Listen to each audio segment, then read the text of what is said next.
I would like to call on Rabbi Scott Bolton, Rabbi of Congregation Or Zarua on the east side where Yehuda was member, for the Psalm 23rd, Mizmor LeDavid.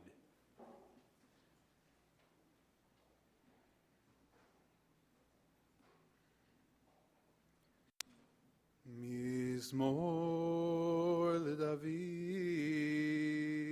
LeDavid, Adoni, Adonai, Rohi lo echsar, Bino deshe ve'arbitzeini,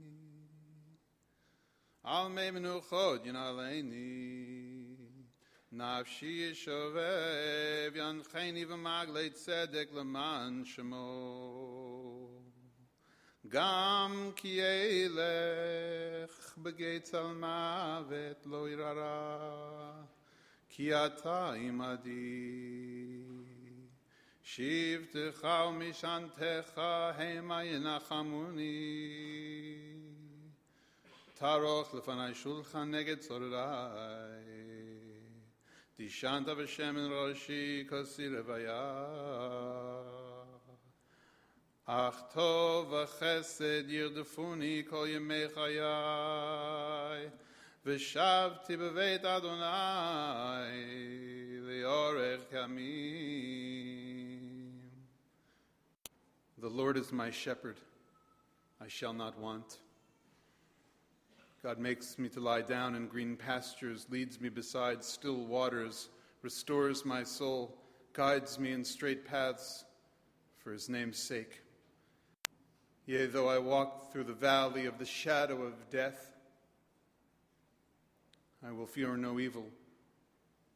Thou art with me, thy rod and thy staff comfort me. Thou preparest a table before me in the presence of mine enemies. Thou hast anointed my head with oil, my cup runneth over. Surely goodness and mercy shall follow me all the days of my life, and I shall dwell in the house of the Lord forever. We ask God now to keep watch of Yehuda's soul, now and forever.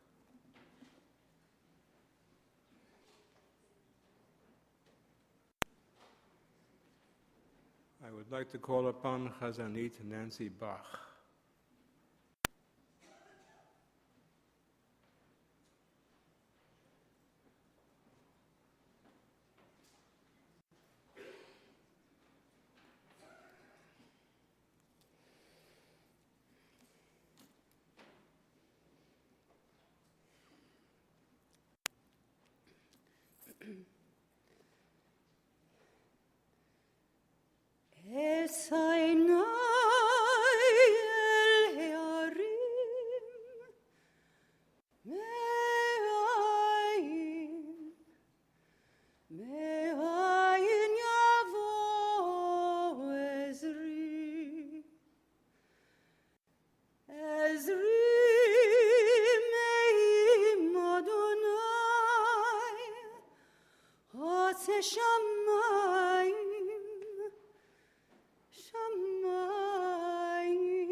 Adonai ישמורך מקורה, ישמור נפשך.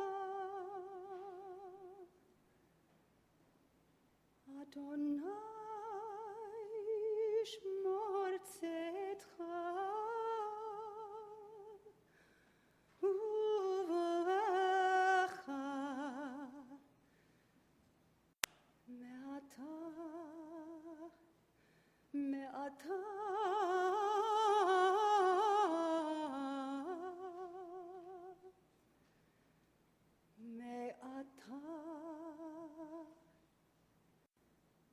ועד עולם.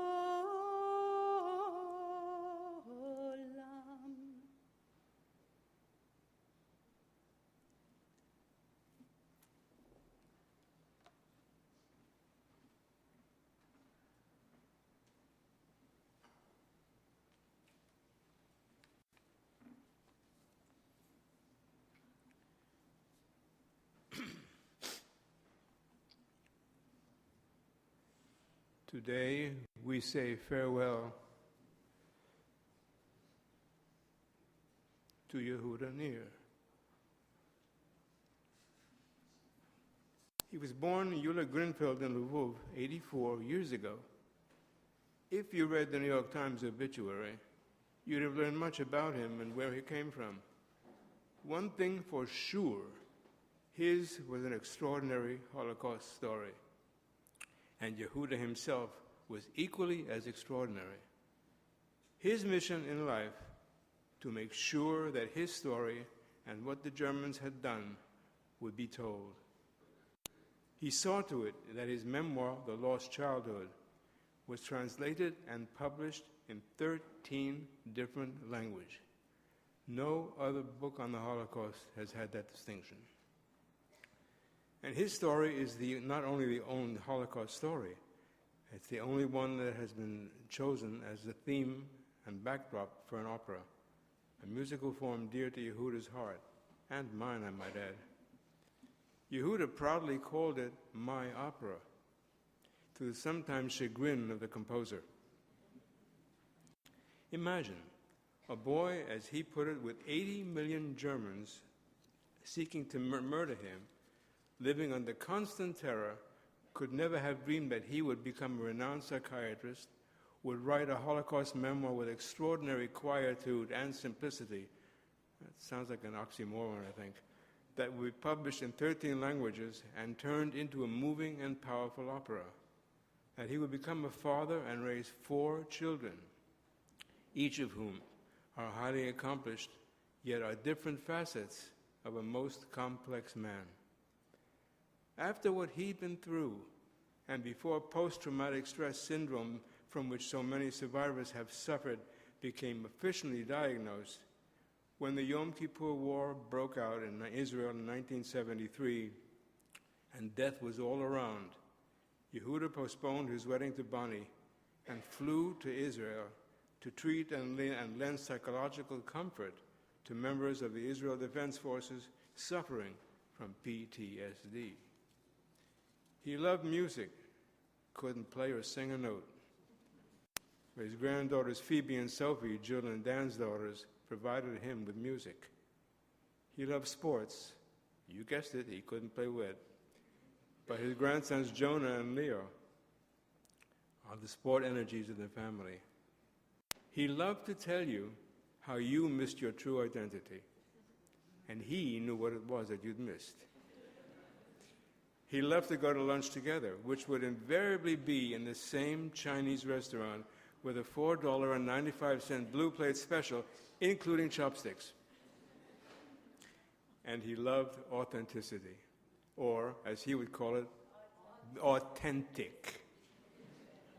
You knew him, didn't you?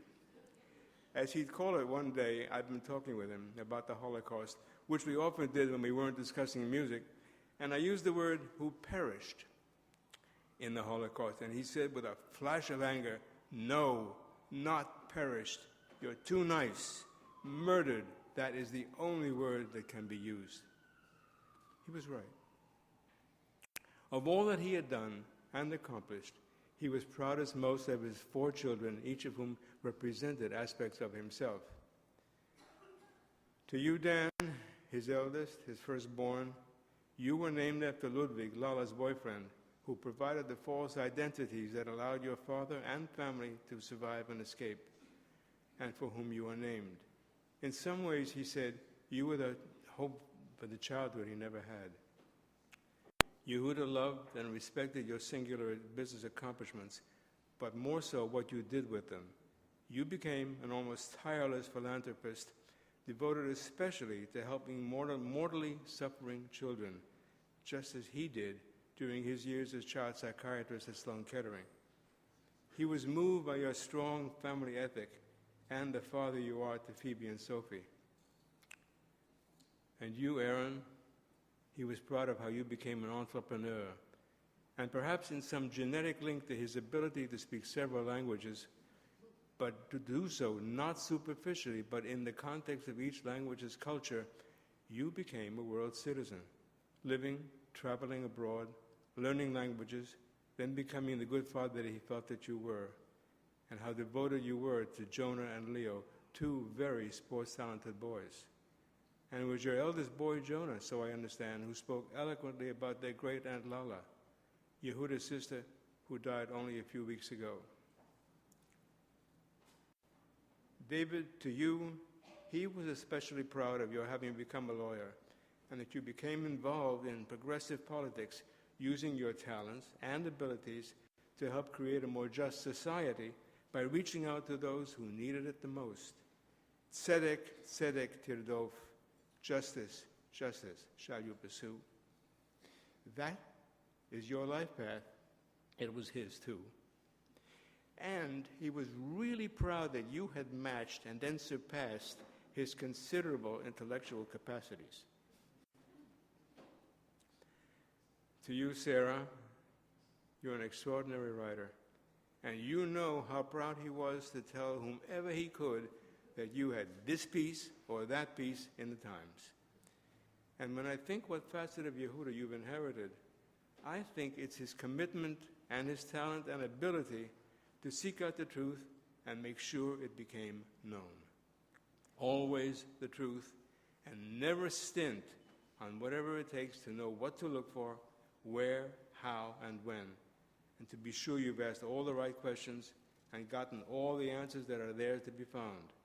In his words, present the facts and their implications accurately, authentically. And to you, my dear friend Bonnie, no one knows like you know how difficult his last 3 years have been. You took care of Yehuda. He did not go to a nursing facility. You made sure he had the best round-the-clock care in your home. You made sure that he had not only loving kindness, but his dignity and respect. And under the most trying of circumstances for him and for you, almost on a day-to-day basis. It's one of many, maybe hundreds of stories about him and you, but I remember your profound sadness when it became clear that he would not anymore be able to go to his beloved Lincoln Center. You knew what it meant to him, and you did your best to help him through the psychological pain of that reality. You came from different backgrounds. Nonetheless, not only did you publish several self-help books together and shared a professional life, you shared the same values. I'm thinking of when President Reagan chose to visit a cemetery in Bitburg, Germany, a cemetery of the graves of the SS. 2 busloads of protesters went to Bitburg. Yehuda was one. Mr. President, do not go there, to no avail. And the president laid wreaths on the tombs of murderers.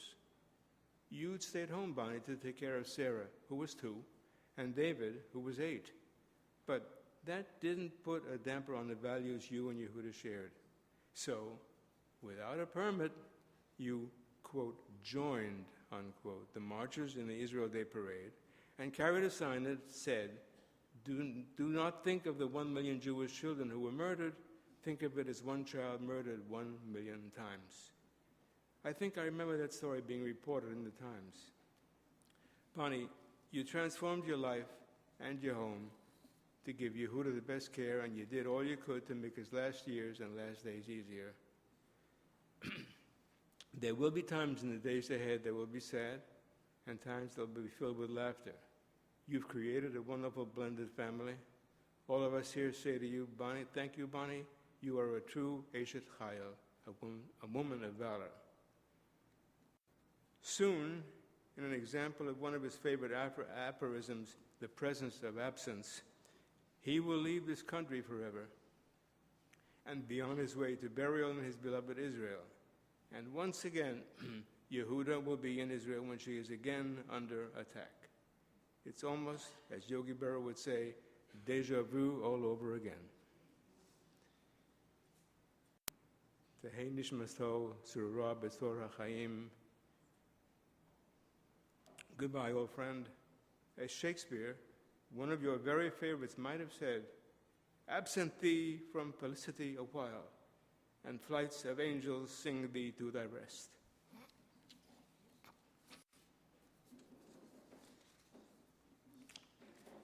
I would like to call on Shoko Nagai to play klezmer on the accordion. Shoko, as you might know, played for Yehuda twice a week for the past year, 2 years. Thank you.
Yehuda would have loved that.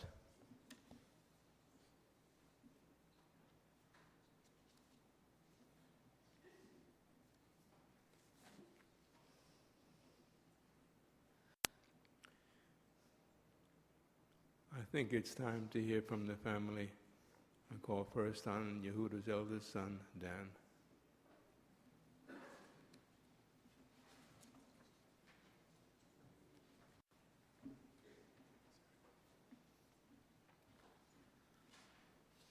Good afternoon, everyone. Thank you all for being here. It is tremendously comforting to all of us to be surrounded by so many close friends and family. My father had a difficult time these last few years, and it was very hard to watch his demise from up close. He was always so active and engaged that it was sad to see him otherwise. But he was always well attended to, and our family is forever grateful to Beverly, Angie, Jennifer, and the now-deceased Maureen, 4 women who cared for my father with more kindness and attentiveness than we could ever have hoped for. Thank you. As I have now had a chance to reflect more on our life together and less on the medical challenges that my father was facing, I have found myself able to refresh many recollections, and for that I am both grateful and relieved. My first thought each time I sat down to write what I would say today started with, my father was a warrior, born into a war he didn't ask for, and fighting ever since. That's the eulogy that you'll hear from others. But that was a public persona that he evolved into, not the person that I experienced as a child or grew up with. It was only after I was almost in college that he wrote the memoir that would be so defining of all his future interests. My experiences and memories go way back to the time that my father and mother were new immigrants finding their way in America, having arrived here just before I was born, albeit with a medical degree from Hebrew University, but with little else. This was a time, as I was later told, when my father didn't know how to put a car in reverse, so he couldn't park. And he showed up to a 4th of July barbecue in a suit and tie because he wasn't familiar with anything American. This was the period of his life when his deep desire to thrive in his new home took hold, leaving an indelible impression on me, sometimes literally. He was demanding and had high expectations for himself and for me. It was at times frustrating to grow up in that environment, caught between 2 worlds. But I always found him to have the desire and willingness to find ways he could please me, despite the wide divide in our cultural backgrounds and interests. He even got us season tickets for the Jets back in Shea Stadium and would accompany me to the games, where I would watch eagerly and he would read the newspaper. When I totaled Bonnie's beloved yellow Capri, the dowry she had brought to their marriage, within 1 month of getting my driver's license, my father was right there with cars numbers 2, 3, and 4, each meeting different mechanical deaths, because he understood and appreciated how important it was for me to have wheels.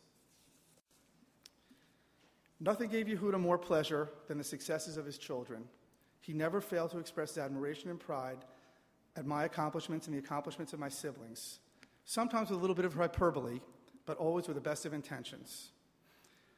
As many of you who know Yehuda remember, as he got older, he became less inhibited in his communication with friends and strangers alike. For example, one night we were going out to dinner to celebrate a family birthday, and I held the door for him as he was walking into the restaurant and said something like, "Come on, Dad." Someone else standing behind him followed my lead and repeated, "Come on, Dad." At which point he stopped dead in his tracks, looked back at the stranger and said, "Did I sleep with your mother?"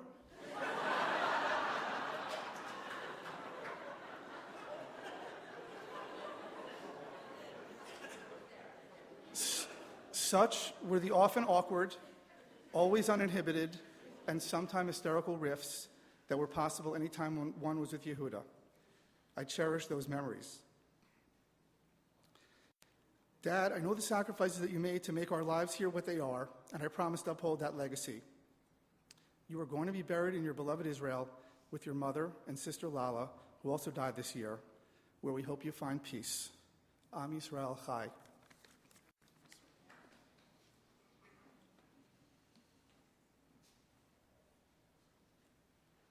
I'd like to call on you, Aaron.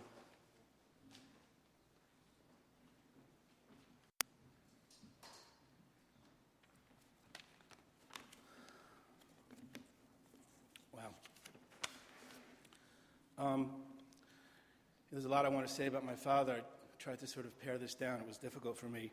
I imagine most of you read his obituary, and so you're sort of aware of the breadth and magnitude of my dad's life. So I'm going to sort of put that part of it aside and talk a little bit more about some personal vignettes that mean so much to me. So, first of all, how to eulogize a parent, let alone someone like my father. It's kind of a very daunting task. I don't know if it's possible. I guess it's something that we all have to deal with at some point in our lives. It makes me very sad to have to eulogize my dad. Well, for one thing, because of the finality of it, and for another, because it seems like such a meager gesture to someone who helped give me life and was so instrumental in who I am. I wish I could do more, Dad. I literally could speak for hours about my dad, but I'll try to keep it brief.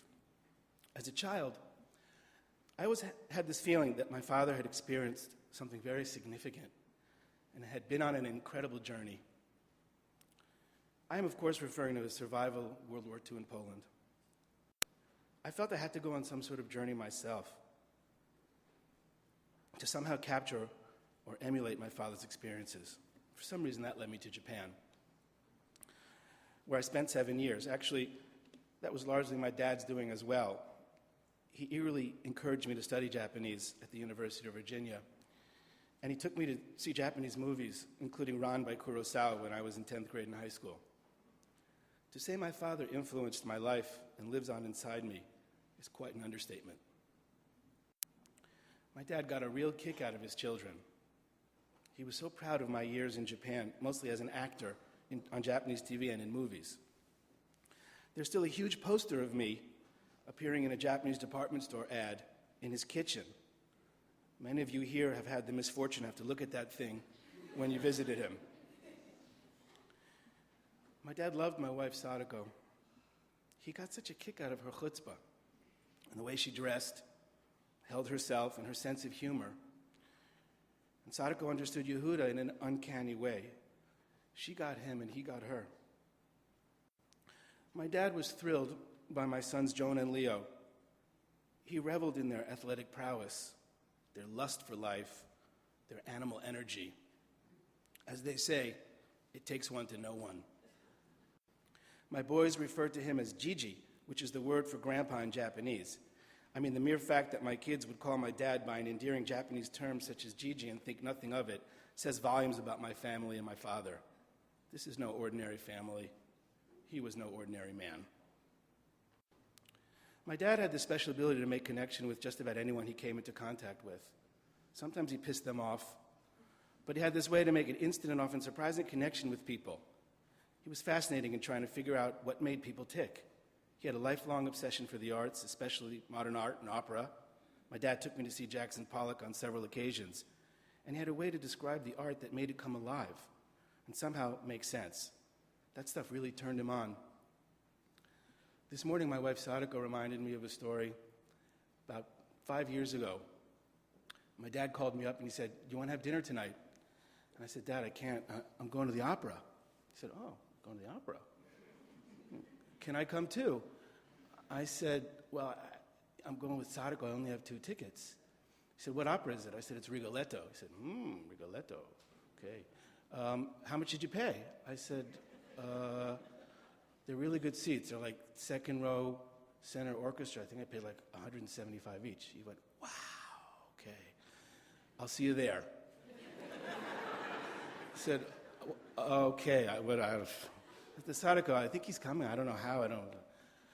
As usual, Sadako and I were in a rush to get ready and to make it to the opera. And we got there with about 5 minutes to spare, 7:55, and we got down to the second row center orchestra and sat down in our seats. And there was a bald head sitting right in front of me, in the front row. And I thought, that head looks vaguely familiar. It looks a lot like my head. I kind of leaned around and I said, "Dad, is that you?" He said, "It's me." I paid $40.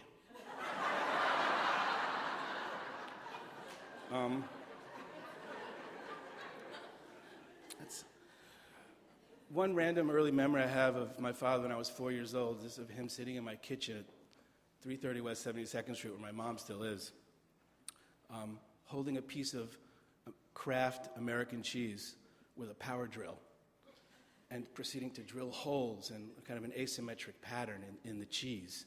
And I said, "Daddy, what are you doing?" And he said, "I'm making Jewish Swiss cheese." The first time my father and Bonnie met my father-in-law, who was quite an amazing man himself, we had dinner at La Côte Basque. My father-in-law didn't speak much English, but you'd think my dad and he were old college friends reminiscing, the way they were laughing and talking. When my father-in-law offered to pay, he took out his old beaten-up wallet that was stuffed with cash, and my dad said, "You are a poor man with a poor wallet, so you can't pay." My father-in-law almost spat out his cappuccino. The next day, my dad gave my father-in-law a new Louis Vuitton wallet with a crisp $1 bill in it and said, "Now you can afford to buy me dinner." We laughed so hard, and my father-in-law had tears streaming down his cheeks. My dad, Bonnie, and David came to Japan for the Japanese iteration of my wedding. We had an unforgettable blast. I'll never forget the look on Bonnie's face after day one in Japan when she said to me, "Aaron, I've been to lots of places in the world, but this has to be by far the weirdest." Bonnie, I can't tell you how much pleasure that gave me. My father-in-law invited us on a magical trip to Kyoto. He had us all put on kimono, including my dad, and we paraded around the Kyoto temples at night and were shuttled around in a friend's Rolls Royce like dignitaries. My dad had such nachas that night, I can't tell you. Here was my dad, the Holocaust survivor, in kimono with his family in Kyoto. He was in bliss. I will never forget his face when we had a private shamisen concert by a geisha. I think I made him very happy that night. Finally, there's a little story I need to tell you that, to me, explains a lot about what made Yehuda such a force. Late in his career, my father had started to specialize in psychological problems in the Hasidic community. He befriended the daughter of the Vizhnitzer Rebbe, who introduced a steady stream of patients to my dad. The Vizhnitzer Rebbe was as close to a Jewish prince as you can get. He was a big-time Hasidic rabbi with thousands of followers in New York and Israel. About 15 years ago, just before I got married, I visited Tel Aviv with my dad, as I had done on many occasions. He said to me one morning, "I want to go see the Vizhnitzer Rebbe and do some marketing." He wanted me to drive him there. I wasn't sure I understood what he meant. I asked him where the Rebbe lived, and he said, "I don't know, somewhere in Bnei Brak. Just get in the car, we'll find him." I thought it odd to set out without an address or an appointment to see this great man. We arrived in Bnei Brak in a few minutes, as it is just east of Tel Aviv. There were Hasidim walking all around, all over the place. I felt a bit uncomfortable. All of a sudden, my dad said, "Pull over." So I did. And he lowered the window and he shouted out in Hebrew to a young Hasid in full garb, "Psst, Eifo ha-Vizhnitzer Rebbe?" Where's the Vizhnitzer Rebbe? The young Hasid, without missing a beat, said in English, "Go straight, make a right, and go 2 blocks. He's over there." So we proceeded in that direction and stopped a couple more Hasids as we got closer to make sure that we were in the right place. We found the building and walked up an exterior staircase into a room filled with Hasidic men deep in prayer. It was a synagogue. I kind of freaked out and said, "Dad, let's get out of here." He said, "What are you talking about? Follow me." Without even yarmulkes on our heads, we proceeded to move through the crowd of swaying men, all with beards and peyot, and we were quickly stopped and handed yarmulkes, which we adorned. My father asked the Hasid who stopped us, "Where's the Rebbe?" And we were told to continue the other side of the building, and we went there and entered an interior staircase where there was a line of at least 30 people going up the stairs. My father said in a loud voice, "Where's the Rebbe? I'm his daughter's psychiatrist from New York, and I need to see him right away." Well, long story short, we cut the entire line and were shown by the Rebbe's assistant into what looked like a shabby throne room. And sure enough, there was the 80-year-old Vizhnitzer Rebbe sitting on a throne, wearing velvet robes with a long white beard. I stood there in awe, not sure where to look or what to do. My dad talked about the Rebbe's daughter, and the Rebbe laughed and was grateful. He blessed me on my upcoming marriage, and we left. I realized in that moment how my father had the tools to survive the Holocaust. This outing that was so daunting to me was, as my dad liked to say, much ado about nothing. As we left, my dad said with a wink, Let's celebrate our successful business trip with a couple of falafels, and we can save the receipt because it's a business expense.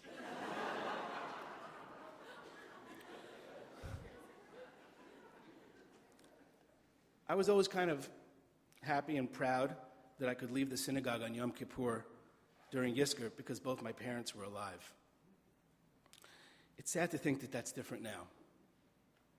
There's an empty space in my heart now that my father is gone, but I will always carry him with me. And I will continue to give my sons, Jonah and Leo, the amazing gift that my dad, Yehuda Nir, gave to me. Thank you, Father. I love you.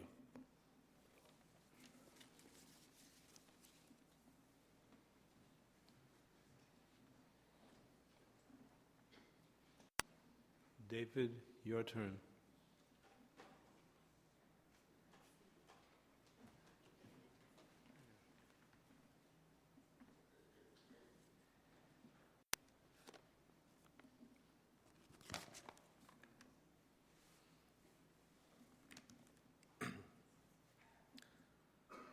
I would like to talk with you about hope. I always used to joke about myself that I had to be the ultimate pessimist. I'm a Jew, I'm a Democrat, and I'm a Mets fan. But some years back, someone pointed out to me that I had it exactly backwards. If I thought good things might happen for the Jews, if I believed Democrats might actually win some elections now and again, and if I was capable of all things of rooting for the Mets to return to the World Series, then I had to be one of the most starry-eyed optimists in the world. I think that's exactly right. I'm a relentless believer in hope. But for my father, hope was something much harder to come by. How could it not have been? Earlier, Rabbi Bolton comforted mourners with the eternal words of Psalm 23, Gam ki ilech begeitz almavet. As I walk through the valley of the shadow of death, its most famous verse begins. My father did not merely walk through that valley. He dwelled in its darkest glen for 4 years. He was a victim of a humanity that had sunk to its lowest, most evil depths. Human prey, he called himself. It would be impossible not to be profoundly altered by such an unimaginable experience. Everyone in this room who knew my father knew that indeed he had been. The Holocaust left inerasable scars on his soul, and it robbed him of so many things. One of those was the capacity for forgiveness, the left hand of hope. My father began his memoir with an unforgettable quotation from Samuel Beckett's novel Malone Dies, the story of a man trapped in an asylum. Let me say before I go any further, thunders Malone at the outset, that I forgive nobody. It was a statement my father repeated countless times throughout his whole life. Yehuda would glance at the front page of the newspaper and summarize the contents each day by saying, "There's nothing new under the sun." He would summarize his own political philosophy with just one word, always uttered in a rat-a-tat fashion. Vendetta, he'd say, just like that, with his wry smile. Many years ago, my father and I went to a screening of The Trial, Orson Welles' 1962 rendition of Franz Kafka's immortal work. The film's protagonist, Joseph K., is hounded by the authorities and pursued for an unknown crime he didn't even commit. Just like my father had once been. I was in awe of Welles' artistry, and I'm still haunted by Kafka's disturbing message. But I myself could recognize nothing in Joseph K.'s experience that was anything like my own. In a sign of the gulf between our lives, though, my father told me he identified deeply with Joseph K. and his harrowing tale. These were not the sentiments of a man brimming with hope, not that anyone could ever blame him. But,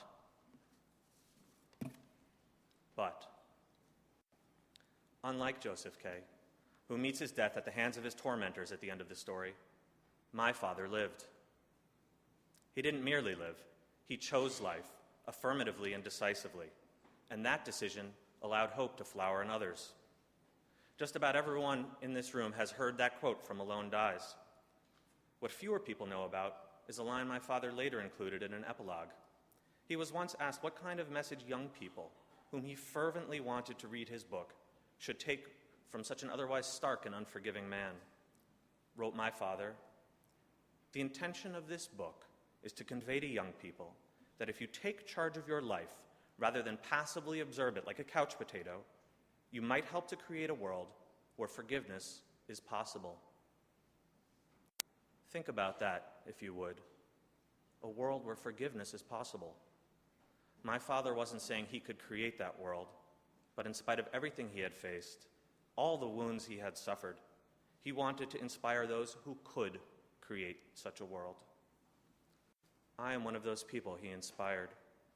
So is my mother. So is my sister Sarah.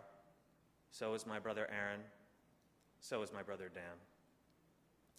While my father could not embrace hope, he embraced his triumph over impossible odds, and he brought his children into a better world where they in turn could build on the love, hope, and forgiveness that he had never enjoyed. But those ideals were there for us to embrace, and deep inside himself, I think he knew it. That's why he always wanted us to take charge, to unleash yourself, as he would say. We could have the lives he was denied, and we have done exactly that. In his later years, it felt to me like my father groused about the news less often. I'd like to think it's a little harder to complain about the headlines when 2 of your kids are making the news and the other 2 are writing it.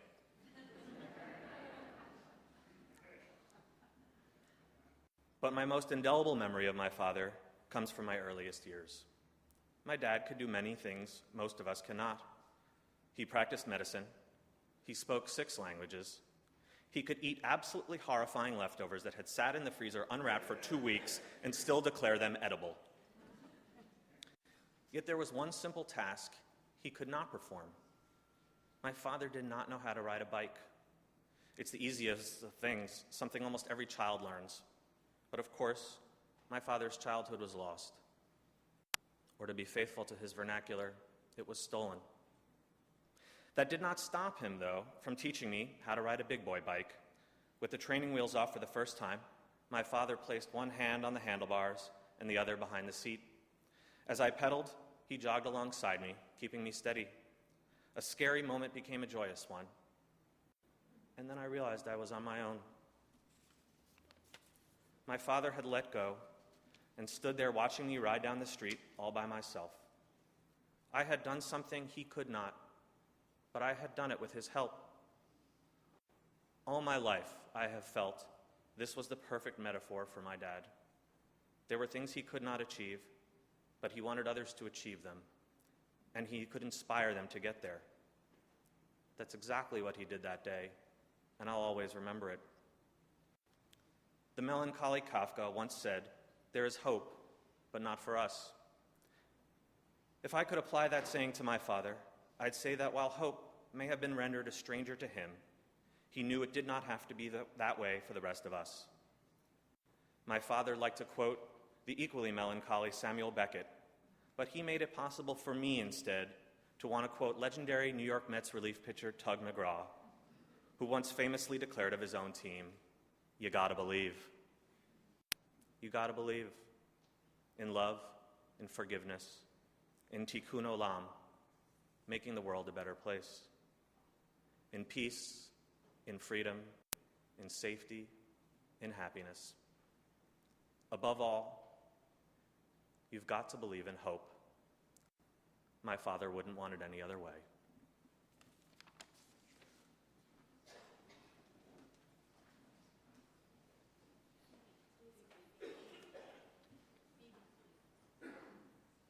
It's time to call on Yehuda's granddaughter, Phoebe.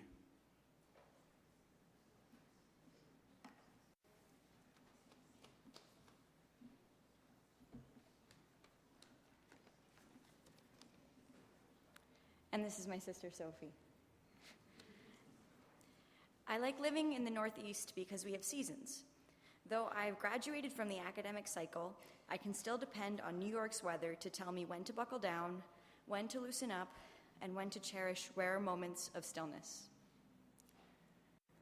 Sometimes in our relationships with one another, it's hard to know what season it is. When I look back on my relationship with my grandfather, I think that our summertime lasted for exactly one afternoon, paradoxically in the middle of January. It was winter break from my freshman year of college, and we had never really spent time together one-on-one. I had been to his 80th birthday party the year before and had left feeling sad that I didn't know more about the man who had inspired such an eclectic event. So I dialed him up, and we agreed that he would take me to some art galleries downtown. I was a little bit nervous as we perused funky modern sculptures at an exhibit by an artist I'd never heard of. I wasn't sure how to interact with Yehuda or what he wanted from me. He had told me that I was too nice and polite and had subsequently rebuked me for my apology. It took me a couple of hours, but I finally realized that all Yehuda wanted was for me to relax and be myself. He was only dishing it out in the hopes that I could give him some of it back. "What does this painting remind you of?" he asked me. "Shit and phalluses," I said. "And this sculpture?" he asked. "Shit and phalluses," I said. "You're a very smart girl," he said. And I felt happy that I had passed his test. During the ride back uptown, we didn't talk much, but every so often we looked at each other and smiled. I think we were both excited to have a new friend. Before I could see him again, he had injured himself and begun a decline, both physical and mental, that would prohibit us from spending that kind of time together again. I thought that our afternoon on the town together was the start of a chapter that would last for years, but I had misread the season. The next time I saw Yehuda, he didn't recognize me. I held his hand and looked him in the eyes, and he smiled. This was such an intimate and sweet interaction, but now I wanted to go with him to the opera to see what he would say during intermission. As the old Borscht Belt joke goes, the most important element of comedy is timing. Hi. There's a Shakespeare quote from Julius Caesar where Brutus stands up and he proclaims at Caesar's funeral, "I come to bury Caesar, not to praise him." And I say that now because a man like Yehuda, who is so accomplished and his story has been told so many times, it's so easy to see him not as a person, but as an idea or a symbol or a relic. And I come here today not to talk about that man, because you can go to Barnes & Noble and buy the story about that man. I come to talk about the person. But I will be brief because I believe very strongly that unless you have something incredibly important to say, you shouldn't speak. There are two things I know about my grandfather. The first is that he is a fighter. He fought his whole life. He fought the Nazis, and then he fought himself, and then he fought the world so that he could be a part of it. And that is a fight that we all have to take from him. And now that he's gone, we have to fight for his place and for our place, just like he did. The other thing I know about my grandfather is that every time I saw him, he would come up to me and he would hug me and he would kiss me and he would say, "I am your grandfather. Do you remember me?" It was incredibly important to my grandfather that he be remembered. That's all he wanted, was to be important and to matter. And I think the fact that there's so many people here today, enough people that I'm having legitimate stage fright, proves that he mattered. And he will be remembered by me and by my sister and my uncles and my dad and my aunt and my cousins and by everybody here and all of his students and all of his patients and everyone he touched. And that would mean an incredible amount to him. Thank you. I'm Yisrael Chai.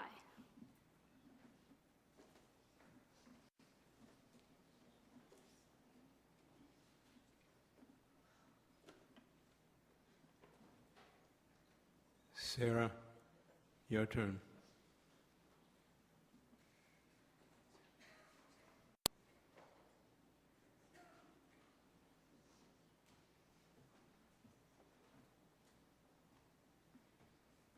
How do you fall and act like those guys, huh? Or like my father?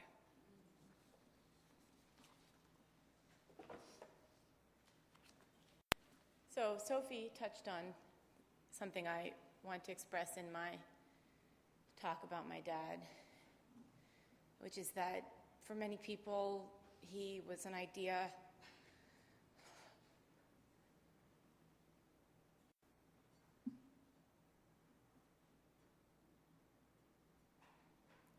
But for me, he was a dad.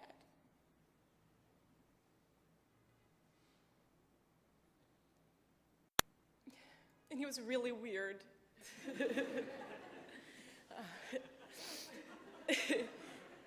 And I remember once we were sitting at dinner and he was putting napkins on his head and putting them in his ears to make me laugh.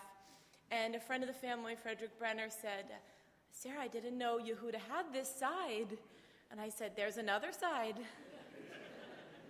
And you may not know this, and sorry for revealing this, but once a year, every summer, he would let us dress him up like a woman. And we wear my clothes, and he would mince around the house, again, just to make me laugh. And we could take exactly one picture, and then it was over.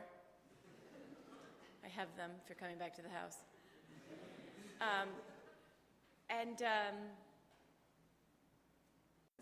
And my dad walked into the ring and took the prize and pinned it to his shirt.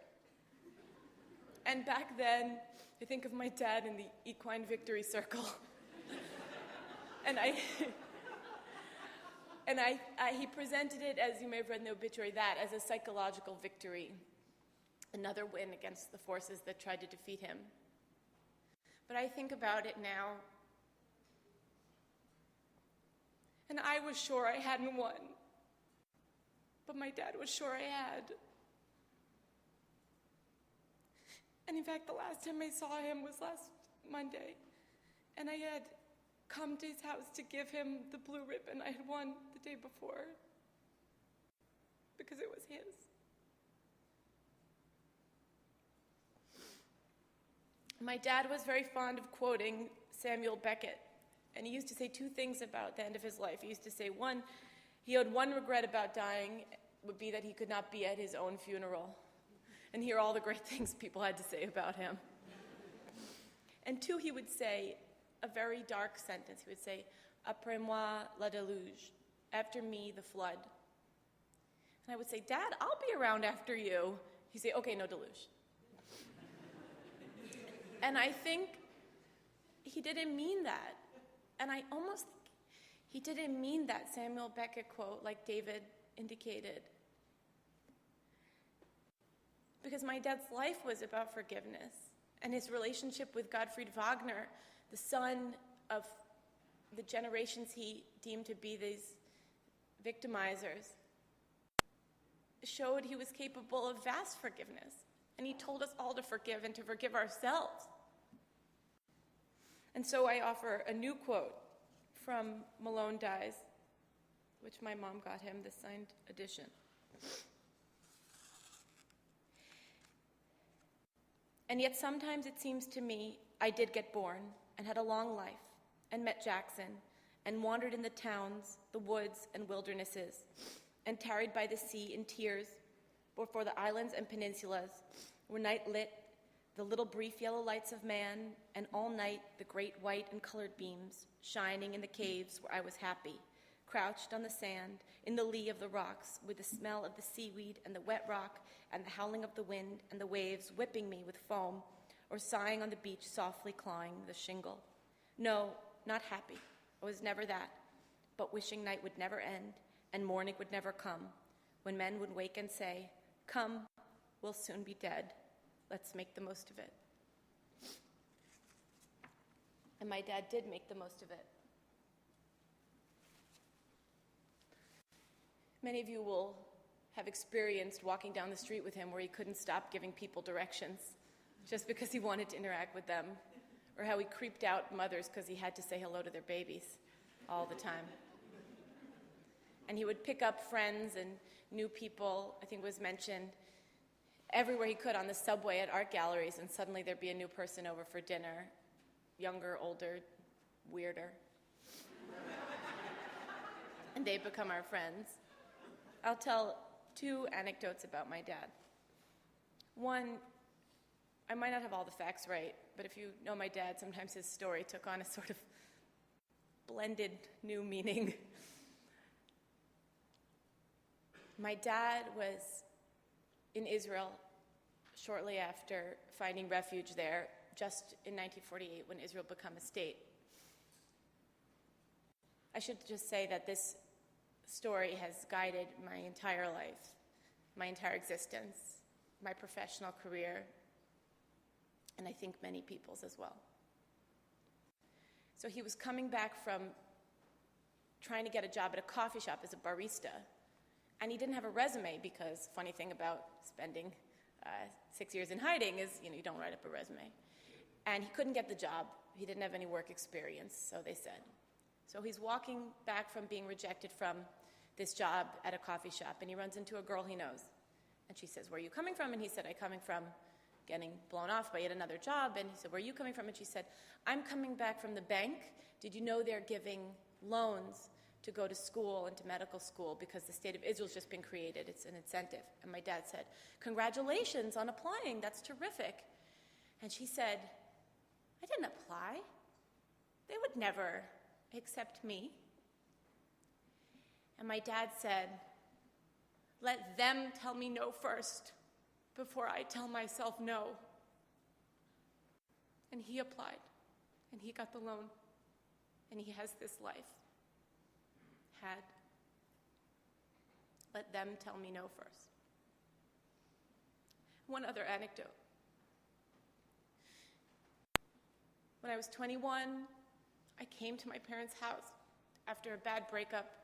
My dog had died, and my political candidates I supported and worked for had tanked. And I crawled onto my dad's lap, an adult child. And I said, "Dad, I was at happily ever after." He laughed. And he said, "Sarah, happily ever after isn't a place, it's an activity." He said, "Look at my life with your mom and with your brothers and with all this. And I'm not done."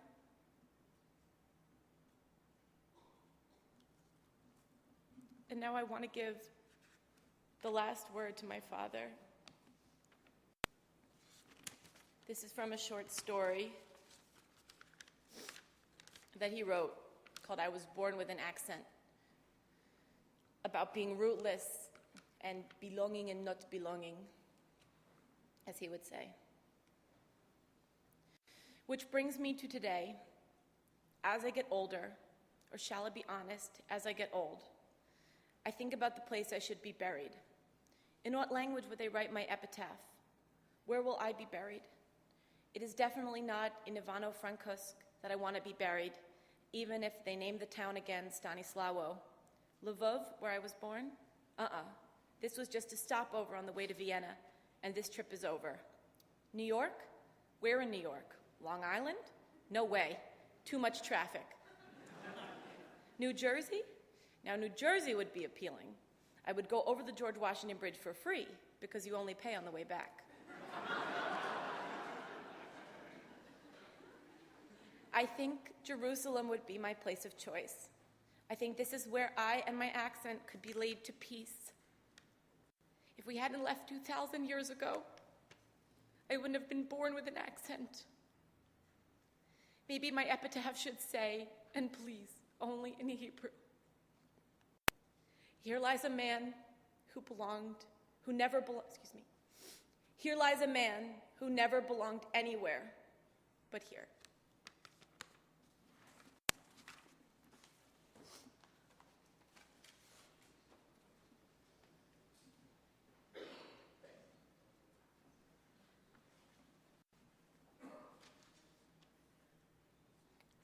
It's time for Bunny.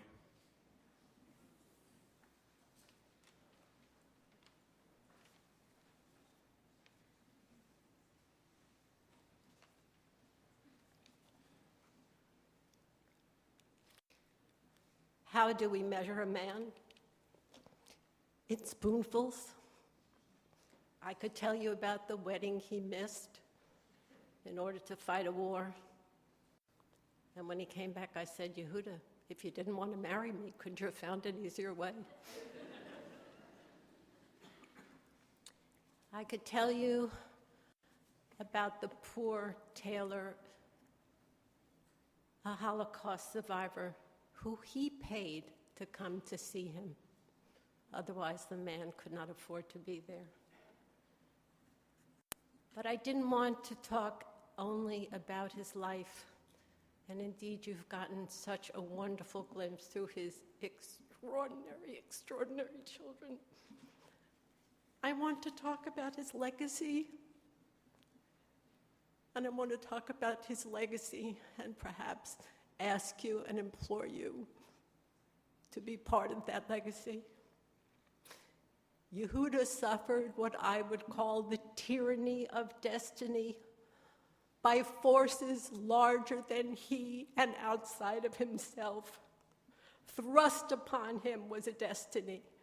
Chased was he deeply, deeply into the darkness, into the abyss. 80 million Germans lusting to murder one Jewish child over and over and over again until none would exist, into extinction. The tyranny of destiny took its toll on him. His childhood, as you, David, said, not lost, but stolen.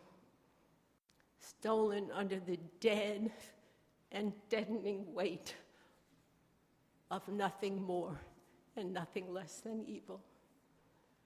But what is remarkable is not only did Yehuda never catch the malignant disease from his oppressors, never. Look at the world around us today. Look at how this malignancy is propagated, is caught, and it never happened to him. He who was thrust into the darkness was deepened and transformed into a healer, someone so attuned, so unafraid of the darkness that he could travel there with another, travel voluntarily, willingly, and bravely with another into their suffering. He went back to the darkness willingly, so that no dying child, no bereaved parent, no Holocaust survivor, no one who turned to him for help would ever be alone in their suffering, in their despair. The Holocaust took a toll on him, but he did not let it take a toll on the world. He turned the tyranny of destiny into the triumph of destiny. This is his legacy. And as you saw today, Dan, Aaron, David, Sarah, Phoebe, Sophie, Jonah, Leo, Satiko, Jill. Nowhere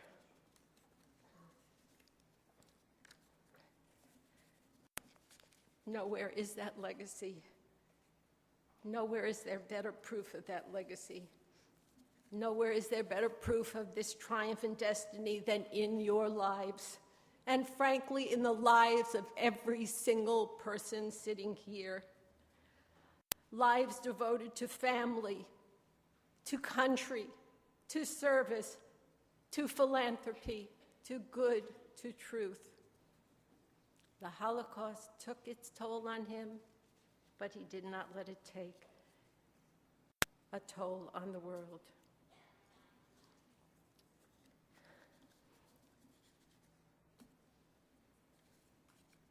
Now he goes to Jerusalem, where, as you said, Sarah, He always wanted to go because he always wanted to belong.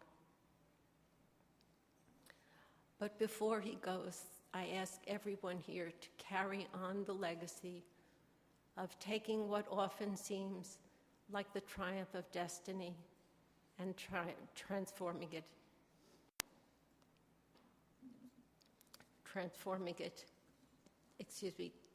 The triumph of the tyranny of destiny and transforming it into the triumph of destiny. And he did that by giving back to the world. It's no accident that Emily Dickinson was his favorite poet. And in her poetry, I find the words to sound the deepest chords of this legacy. As she wrote, "If I can stop one heart from breaking, I shall not live in vain. If I can ease one life the aching, or cool one pain, or help one fainting robin unto his nest again, I shall not live in vain." Yehuda, you did not live in vain. You lived in the triumph of a destiny, of a goodness.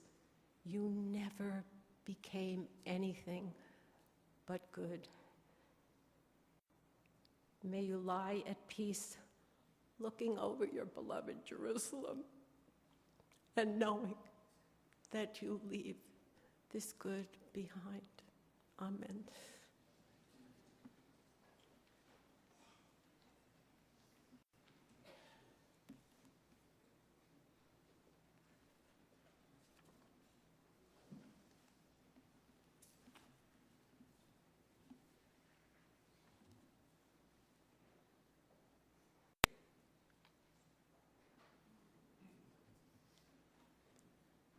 The family will be sitting Shiva at the residence 1050 Park Avenue, beginning this evening at 7 p.m. through Thursday night. The family will be all together beginning at each evening at 7 p.m.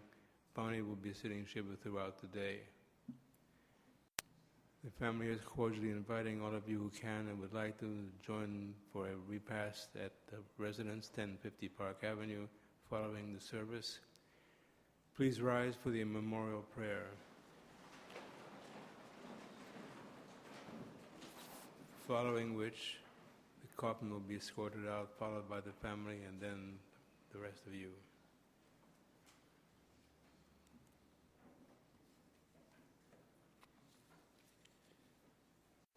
El Malei Rachamim Shochen Bamaromim Hametzei Menucha Nechona Tachat Kanfei Hashchina B'malot Kedoshim Utehorim Kezohar Harakia Masirim Et Nishmat Yehuda Ben Shmuel Besidia Shehalach Leolamo Began Eden Tehei Menuchato Ana Baal Harachamim Hasirehu V'sefer Kenafecha Leolamim Useror Biseror Hachaim et Nishmato Adonai Hu Nachalato V'yonuach B'shalom Al Mishkevo V'nomar